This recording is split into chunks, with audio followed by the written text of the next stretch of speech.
Interestingly enough, last night I was at a dinner, and the dinner conversation was around the end times and the end of the world. And the folks I was having dinner with, they were asking my thoughts. And bottom line, I told them this: I don't give it a lot of thought. When will it come? I don't know. But what I do give a lot of thought to is that I trust in God. And however God brings the end times together, I simply trust in that. I know that I have to focus on the here and the now, because that is the work of the disciple of the Lord. I went on to tell him a story that happened during COVID. I went to Northwestern Hospital. I was invited by one of our board members whose mother-in-law was well in her 80s. She was on life support. She was dying. And I went into the hospital, and it was in ICU, and the mother's daughter was there and me, praying and giving her the last rites.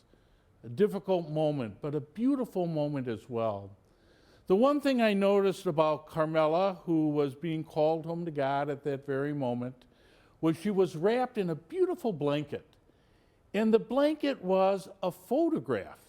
It was a photograph of her at a wedding with all of her family surrounded by her.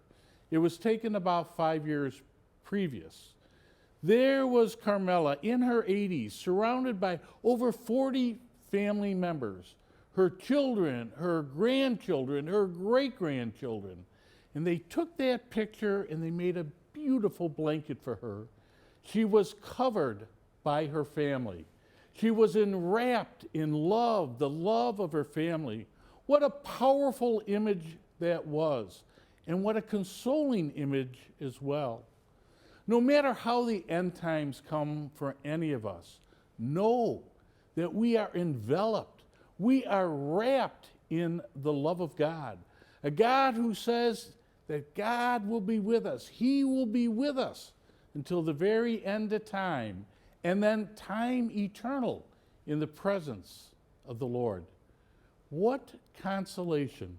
I will always remember that beautiful blanket and the privilege of anointing Carmela, wrapped in her family's love, wrapped in God's love, as each of us are.